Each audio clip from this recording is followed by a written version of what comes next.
നമസ്കാരം. നമുക്കെല്ലാവർക്കും അറിയാം കൊൽക്കത്തയിൽ സംഭവിച്ച കാര്യങ്ങൾ. അതിനെ തുടർന്നുണ്ടായ ഹോസ്പിറ്റൽ ആക്രമണവും പല കാര്യങ്ങളും. ഇപ്പം ശരിക്കും പറഞ്ഞാൽ ഇന്ത്യയിൽ റേപ്പ് നിയമങ്ങൾ ഉണ്ടെങ്കിൽ കൂടി അതിൽ ഇരയാക്കുന്ന സ്ത്രീകൾക്ക് സപ്പോർട്ട് കിട്ടുന്നുണ്ടെങ്കിൽ കൂടി അതിൽ പ്രതി ചേർക്കപ്പെടുന്ന ആളുകൾക്കും ഒരുപാട് മാനസിക പരിഗണനകൾ ലഭിക്കുന്നുണ്ട്. അതിലൊരു മാറ്റം എന്ന രീതിയിലും മാറ്റം കൊണ്ടുവരാൻ വേണ്ടിയും കൊൽക്കത്തയിൽ നടന്ന സംഭവങ്ങൾക്ക് പ്രതിഷേധം എന്ന നിലയിലും നമ്മളെല്ലാ ഞായറാഴ്ചയും രാവിലെ 8 മണി മുതൽ ഒരു 9 മണി വരെ കണ്ണൂർ ജില്ലാ ഹോസ്പിറ്റൽ മുതൽ കണ്ണൂർ കോട്ട വരെ ഒരു നിശബ്ദ റാലി സംഘടിപ്പിക്കുന്നുണ്ട്. സൈക്കിളുള്ളവർക്ക് സൈക്കിളിലും വരാം, നടന്നു പോകേണ്ടവർക്ക് നടന്നും പോവാം.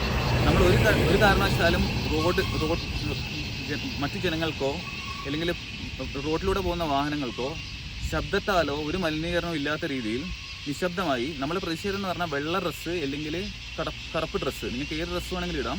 വെള്ളയും കറുപ്പുമാണെങ്കിൽ അത്രയും നല്ലത്. ഇതിട്ട് നമ്മൾ രാവിലെ 9 മണി മുതൽ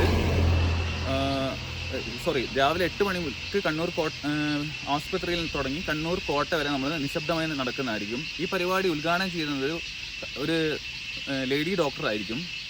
അപ്പം നിങ്ങളുടെ എല്ലാവരുടെയും പിന്തുണ ഇതിൽ പ്രതീക്ഷിക്കുന്നു. നന്ദി.